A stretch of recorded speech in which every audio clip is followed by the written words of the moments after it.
And starting with you, does it feel like there's a void with the W Series and television coverage missing? And Joe, I got to be honest with you and keep Daniel on the screen here for at least a couple of seconds because I want to tell him personally, thank you, thank you, thank you for all the work that you're doing to cover this series. Because if I weren't doing this show on a part-time basis, if I weren't following your Twitter feed and social media feed, I might not even know this series exists. I mean, I've seen so little from Formula One themselves. I've seen, very little in terms of press releases and in terms of updates as to who's winning these races, where these races are even taking place. It's been very difficult to follow, and for a series that is trying to promote, the whole "We Race as One" message, and wanting to see more diversity in the field over the next decade or so, and the steps that they're taking to do that, and promoting women in racing. All those things are great, but you have to practice what you preach and actually promote the series that you've just launched here, that in a lot of ways kind of killed off the previous series that was trying to do that in W Series. It's just mind-boggling to me, and I said this much on the show a couple of weeks ago, talking with you, Joe, that we're 2 race weekends in now, and there's still not even a hint of, well, maybe there's TV coverage coming, maybe they're going to stream the races live somewhere. I mean, the fact that there's absolutely nothing is still just absolutely crazy to me, and it really makes me question this commitment that Formula One, FOM, the FIA seem to be making here, and how serious they are in doing so. When there's not a way to watch these races live, how in the world can you expect your audience to stay invested and follow the series as closely as they follow other series which are freely available through streaming or through television or whatever? It's really, really a troubling sign to me that that this seems to be flying under the radar as much as it is. And again, we've got to thank the hardworking people in the paddock like Daniel who are doing what they can to get the message out there about this series. But at the same time, I think it's really a massive, massive misstep from Formula One here that they're you know seeming to not think that this is a massive enough issue to get the ball rolling on this. Because if we don't have TV coverage at this point, I'm not sure we will at any point this season. Well, I think there's no sugarcoating here. It was a misstep. It was a huge mess.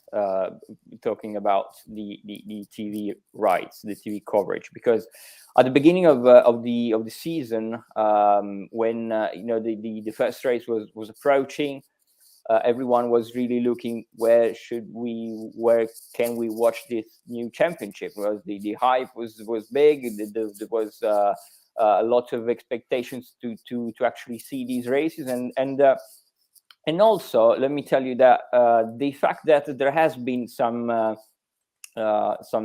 social media criticism especially during the first weekend, it's a good sign, because you actually see that there is a potential there, that the people are willing to watch these women race. There is attention and people want to watch this sport.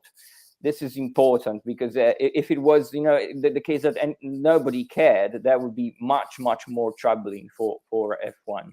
This is not the case, and this is important. That said, of course, the F1 management just before the first weekend said that it was an issue of infrastructure.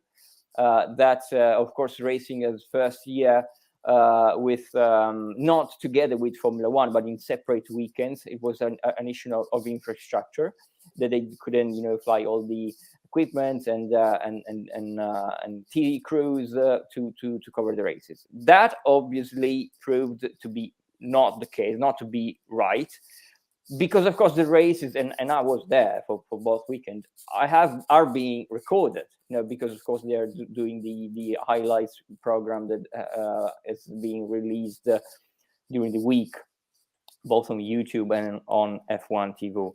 So of course it's not a matter of infrastructure, because of course if you take also Italian Formula 4, Spanish Formula 4, British Formula 4, all these championships do not have the same infrastructure as Formula One. You don't need that kind of infrastructure to have a TV coverage or even a YouTube live, So that was not correct. And what it obviously is now being more clear is that it's a TV right issue, simply that Formula One management wants to to make some money out of this product. And broadcaster so far has not been eager to spend some extra money on the out of the package that they already have, that include FIA Formula 2 and FIA Formula 3. This is pretty much the situation right now, and so far I do not particularly believe, but this is my opinion, that we are going to have for the first year, except for maybe Kota, a live TV coverage of F1 Academy. It's a news of last week that F1 Academy will have its docu series, which is possibly going on Apple TV, but don't take this for granted. Which is great news, of course. It's really important. We've seen how this can be important for sport. But let me tell you that, in my opinion, this should not interfere with the live coverage, because any serious championship needs, to be treated like a serious series and have a live TV coverage, in order for the people to be invested and to follow these drivers and follow these athletes and everything.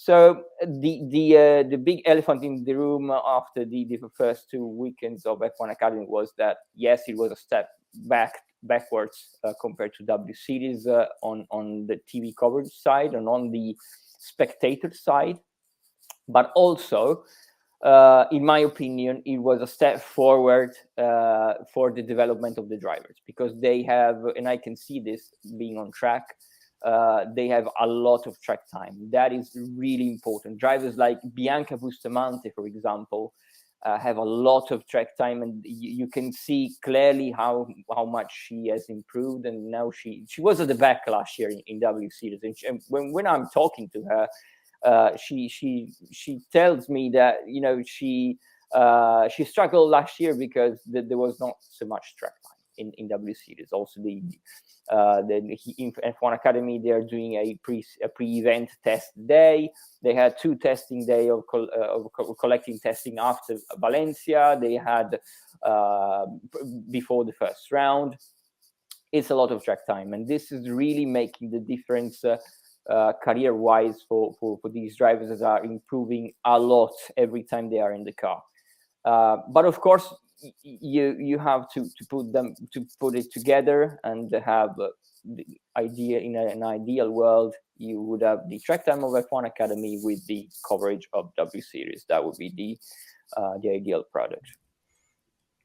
Yeah, Joe, if I can just follow up real quickly. I remember back when Haley Deegan was getting started in what was then K&M West, and I was really around the time I started to follow those series on the same level that I follow the 3 national series.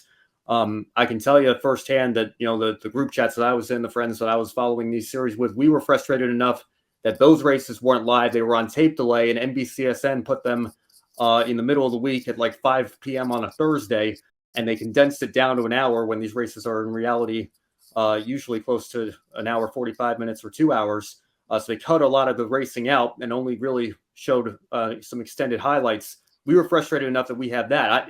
Correct me if I'm wrong, F1 Academy doesn't have anything right now. Is that correct?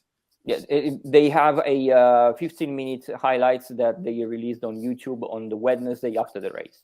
But even then, that still doesn't compare to the limited stuff that we were getting with K&N back in the day, and we were frustrated enough with that. And then Fans Choice came along in 2019 and started broadcasting the races for free, and that was great. And then, of course, they put it behind a paywall, but at least it is still available. You have to pay Flow Racing quite a bit of money for the subscription, but it is available if you want it. So, there needs to be, I'm obviously not going to add too much to what you just said because you hit the nail right on the head there, but there needs to be something, because otherwise it's going to be impossible for the casual fans, at the very least, the Formula One fans who are just hearing about the series for the first time, might have some interest in it. If they know that there's nothing that they can do to watch it, what point is there for them to stick around and try to follow the series full time?